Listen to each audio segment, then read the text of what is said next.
Hi, welcome to my channel. I'm D Love. My channel's D Love, and I'm really grateful to have everyone here. Thank you, anyone here. I'm grateful.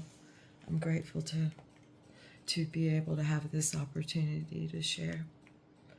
I'm going to start this morning with a short poem that actually I wrote because I really want to talk about something that the hierarchy part of the system, that one of the pillars that really affects me, and that's shame and blame and a feeling of what's wrong with me.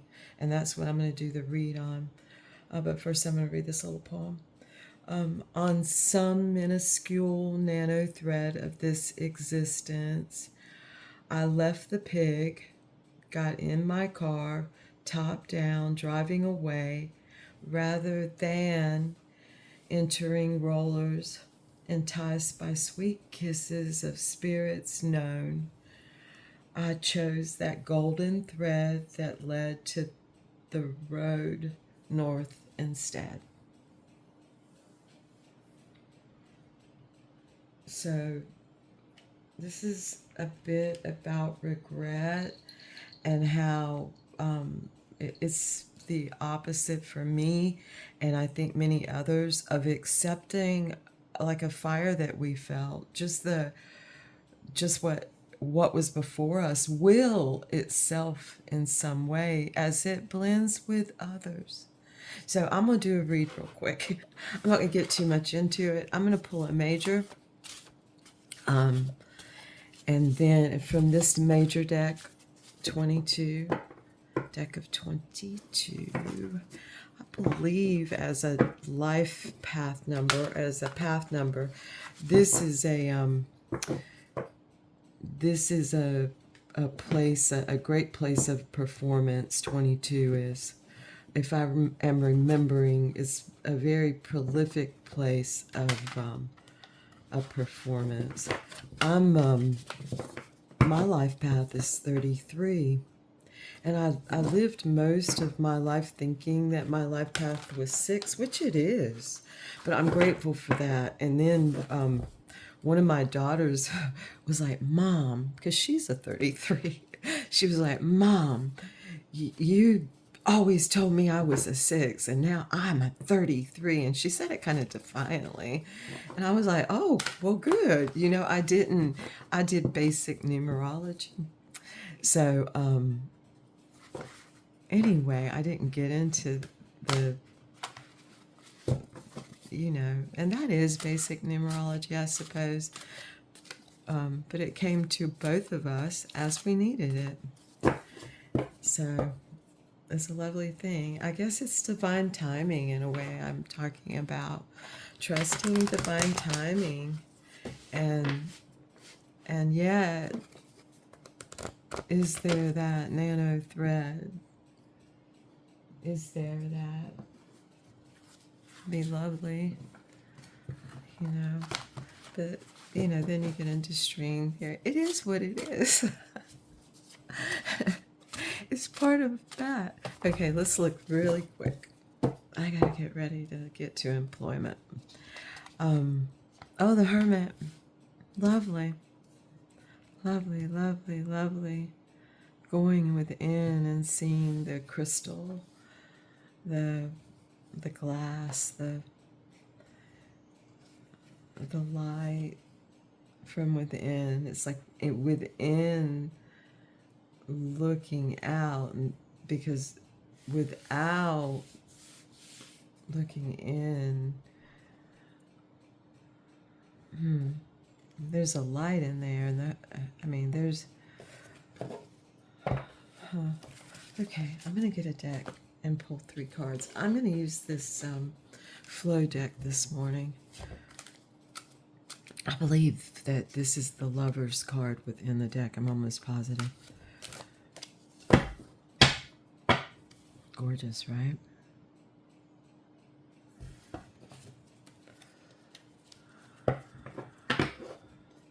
We'll see what we can see. I definitely lean into seeing in my unseeing. And I lean into what feels good. We want to lean in. So I go within and look at I so I can radiate out and encompass we and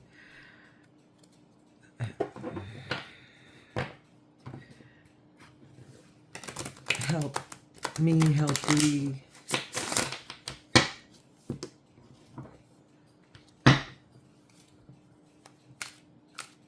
Help me to be a nice guy.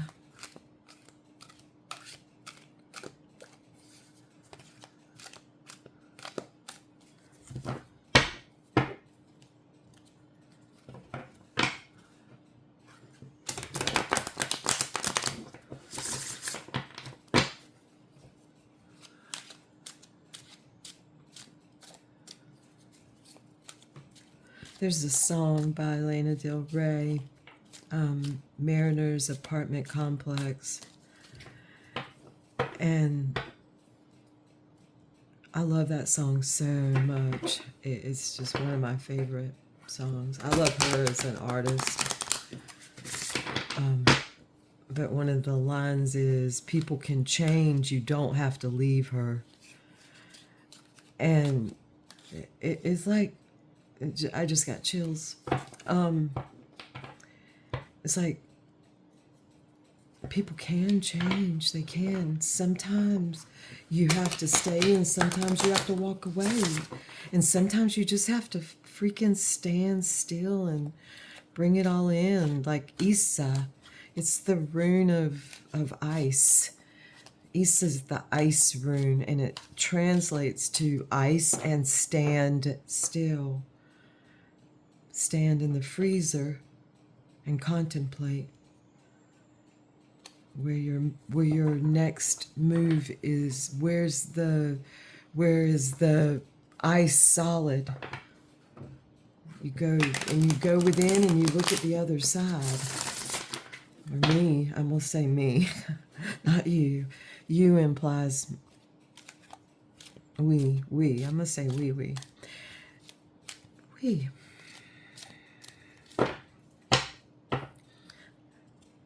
I'm a little sad. I really am a little sad because I feel a great loss of something of potential only. You know, Anne of Green Gables, I've been quoting her, I think this is about the 5th time recently, says limerence is the second best kind of love, implying to me that reciprocal love is the best feeling. I think feeling. I mean, they're all good. Okay. Let's see. One more time. One more time. Going round 3. Something's got to come up. Oh, okay. I think that's what. Oh, precious. Okay. The first is the 4 of clouds, waiting for rain. Oh man, look at that. That's the 4 of cups. Just some relief, like a relief from that. Just waiting for the rain to come. Just smelling it. What is the word?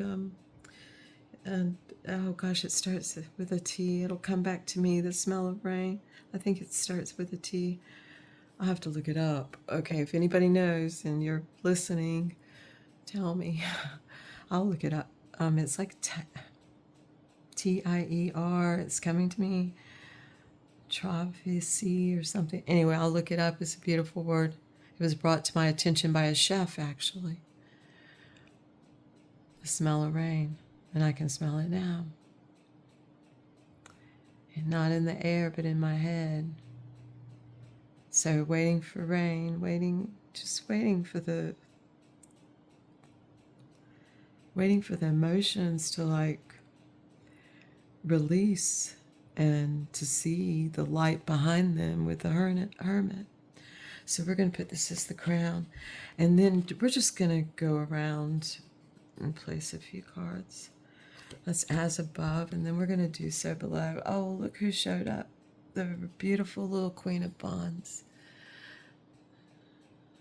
Oh, look at her. Look at her little eye. Precious. Resourceful. So as above, so below. She's resourceful. Waiting to be of a help, I think. I'm going to move these up. Waiting to be accepted as help. Waiting for that feeling of it's okay for me to pour my emotions out. It's okay. Look, she looks a little timid. Jump. No, she might be jumping soon. All right. And then to the Hermit's left. On his shoulder. Look who it is. Adapt. It's the little Prince of Swords. That's a really good way to look at him. He knows how to adapt. And that is after Capricorn. It may still have a little Capricorn, it's Aquarius, into, I don't think there's any Pisces involved in the night of snow. I think it's late Capricorn, early, maybe. I'll have to look at the dates. I don't know. It's blurring in my mind a little for some reason. I know it's late. It's included in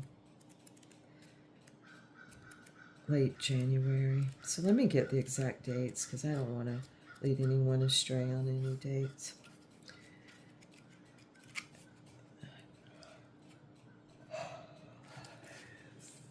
This is the Prince and the Knight in this deck.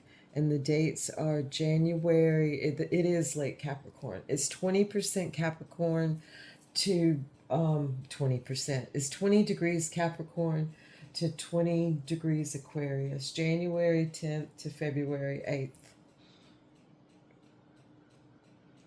It blends for me because the water bear, because Aquarius is the water bear, is represented by it. So it's only a natural blend. In fact, I've known people that didn't know much about their charts, and they were Aquarius and thought they were Pisces. They didn't look that deeply, which is a lovely thing in a way because they picked up a lot on that water. So it really is a beautiful thing. But in this case, this card is January 10th to February 8th. I have something under my finger now. Let me get it up. There you go. And it's on the Hermit's left. So I hear a hermit on a regular basis speak of adaptation. And I think it's something that could be spoken on more. But isn't he precious? She. I'm just going to go ahead and pull some more cards because the time thing, I have to meet people's timelines, it seems, often. I choose to. Yet, I've been late a lot recently, doing my thing. Not that that's not. Okay. Well, what sits at the left towards the bottom half is the High Priestess, the gift. There's that. That's what we're waiting for. Oh, lovely. The gift. Gifu.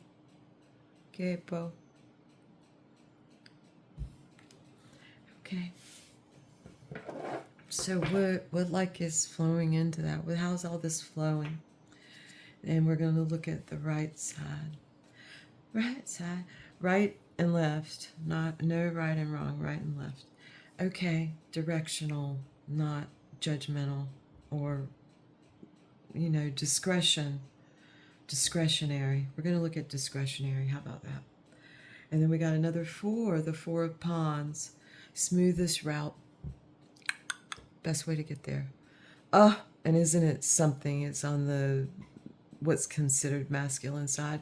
That's something I love so much about like astute masculine is they help me direct myself in ways. They help me see where I am because I can get turned around sometimes. So the astute helps me in this way personally, I can say. And I think it is for many feminine that are attempting to adapt and attempting to accept and receive the gift and all in between, attempting I like that word, attempting to like see both sides of the veil, walking through the veil freely, back and forth, like Persephone and Demeter. Hell, freaking yeah, Demeter. Laugh, Demeter, let's laugh. Hera calls. Okay, it is smoothest route, so that's a desire. That's a desire that is coming from within. Then we have the 3 of Wands, blending energies. That's on the lower half of the right. Blending energies. The 3 of Wands working together. Look how beautiful it looks like. It's a little community. Let's count how many reflections we can see. Let's see. Reflections and reflect. I sounded like a parody of me when I said that. There's a parody of me, I believe. I mean, it may not be, it may be someone else, but I think it's a parody of me, or perhaps just an energy parody of me and people like me. I suppose there's a group of us. Wanderers. Okay. Let's look at the bottom of the deck and then hear from Gurdjieff. It's the 8 of Clouds. Change direction. See?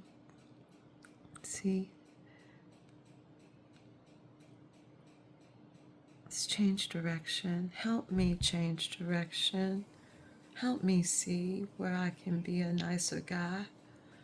I miss a friend of mine who always called me dude. This is Laugh Cry, Melancholia. In beautiful melancholia, I change directions, we change directions, we fly in different ways in beautiful melancholia. That's the 8 of Swords.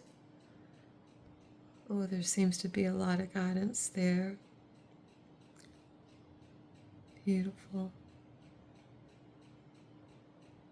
Help me to see what I am missing as I'm flying into the fire.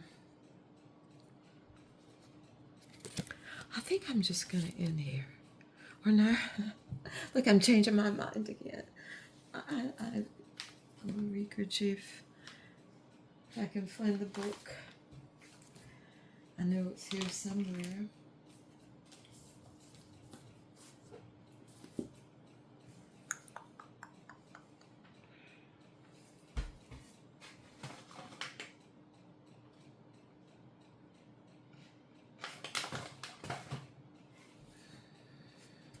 It's probably right before my eyes somewhere.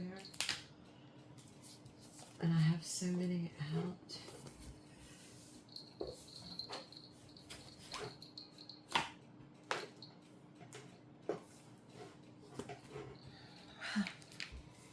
Is it in my, oh, there it is. It was in my lap. Oh my. Oh my. Let's see. Uspensky, the fourth way. Talking to Granddaddy. We'd be talking to Granddaddy this morning. Oh, there we go. Let's see. At an early stage, this is, oh no. We're going to start with a question. Question.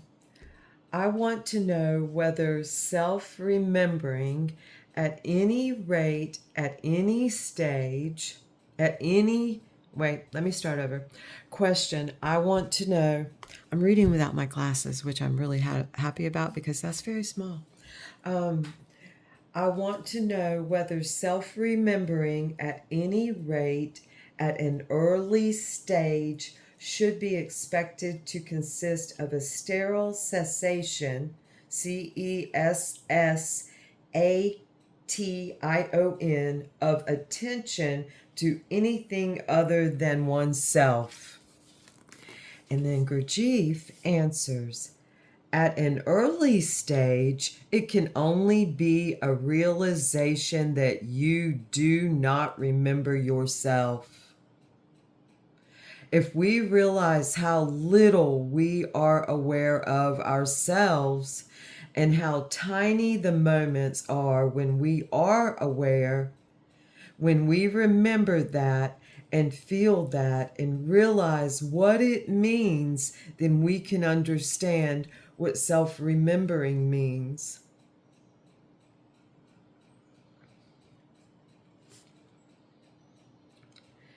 If you can realize the importance of this fact and all that it implies, it's like a lightning bolt to me, and all that it implies, it will not be sterile. But if you do not realize it, you are quite right, it will be sterile. Then it will simply be a strange exercise that does not lead anywhere. I'm going to read another question. Does self-remembering come automatically when you realize that you do not remember yourself? I'm going to add that it's mirroring, that I see myself and others. For me, answer, this is self-remembering.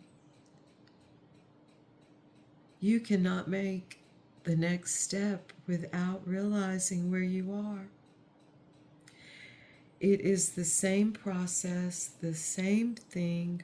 The more you realize how unpleasant and dangerous it is to be a machine, the more possibly you have to change. He goes on. I'm going to read Uspensky's question. How? So I'm not going to read the answer. I'm just going to read how, because that's a long question. Thank you. Thank you for being here. I'm wondering how long this is, and I hope it's short enough that some of you will watch through. And I thank you if you did, and I thank you for any listening. Thank you. Thank you. Thank you what you brought to me, even if you couldn't stay. I thank what I brought to you as I step away.